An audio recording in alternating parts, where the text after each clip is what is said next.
Hi, I'm Mark, and welcome to Vapos.com. In this video, I will show you our e-fire starter kit. The e-fire is a variable voltage vape pen that is very popular because of its attractive wooden designs. The e-fire kit comes in 5 different designs: the skull with swords, the dragon, the Chinese dragon, and the pirate. Each kit comes with a variable voltage battery, a stainless steel tank, a beauty cone, a user manual, and of course, let's not forget this beautiful wooden case. This kit is ideal for those who are just getting started with vaping, as well as those who just like a simple vape that is easy to use and carry around. When you first get your kit, we suggest that you charge the battery for at least 8 hours. Most of the batteries come partially charged from the factory, but charging it fully before its first use will help the battery to last longer and hold a longer charge. To charge the battery, you will need to get a charging cable. Most batteries, like this one, need to have a charger with a 510 thread.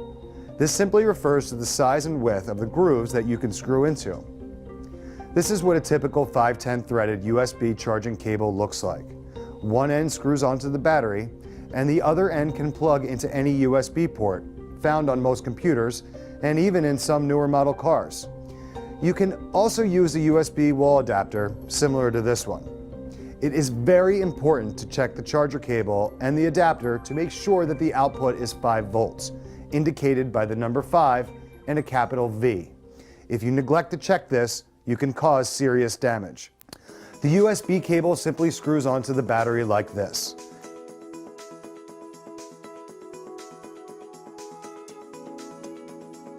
You can then plug the cable into any USB port.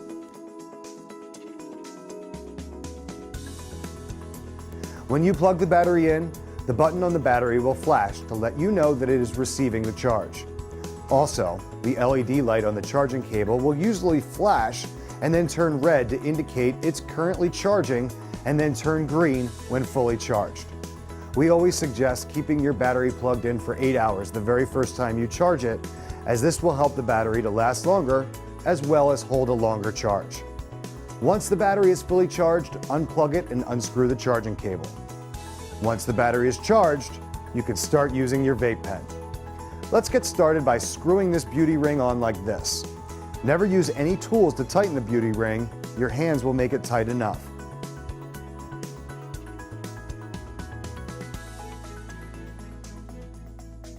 Once the beauty ring is on, screw your tank on like this. Again, do not use any tools to screw the tank on. Your hands will do just fine.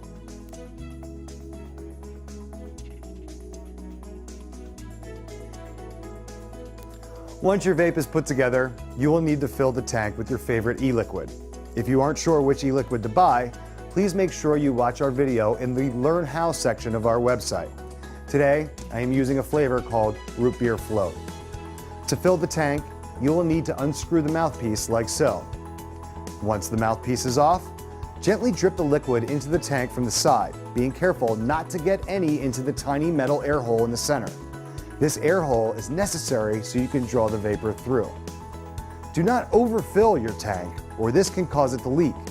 We suggest you fill the tank about 3/4 full.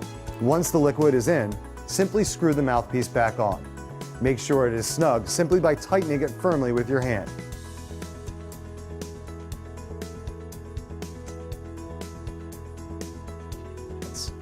Now, before you can use your vape pen, you must unlock it. Your vape pens come locked as a safety feature for transporting. To unlock the battery, simply press the button very quickly 5 times. You will know it is unlocked when the button flashes quickly. Then, when you press the button on the battery, it will light up.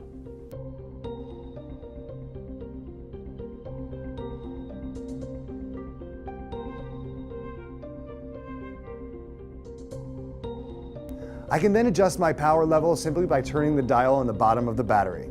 There are many different settings on the dial which represent the voltage for each setting. The higher the number, the more vapor your electronic cigarette will produce. You'll have to experiment with each setting to see which one feels right for you. Then, to start using your e-fire vape pen, simply press and hold the button while you draw air from the mouthpiece. Voila! Vapor. Make sure not to hold the button down when you are not vaping, as this can cause problems. Never let the tank run completely dry as well. After you are done using your vape, you can leave the liquid inside. Just make sure you press the button 5 times quickly again to make sure the battery is locked. Check to make sure your battery is locked by pressing the button to see that the light no longer comes back on. It is now safe to store it away. As you use your vape pen more and more, it will need to be cleaned. You only need to clean the battery and the clearomizer contacts. You can clean them easily with a cotton swab and some 95% or more alcohol that you can get at your local pharmacy or Radio Shack store. To clean your tank, watch our video on how to clean your tank. You will need to do this when the vapor slows down or when you want to change flavors. Well, I hope you found this video helpful, and thank you for stopping by Vapos.com. Together, we will make a change for the better.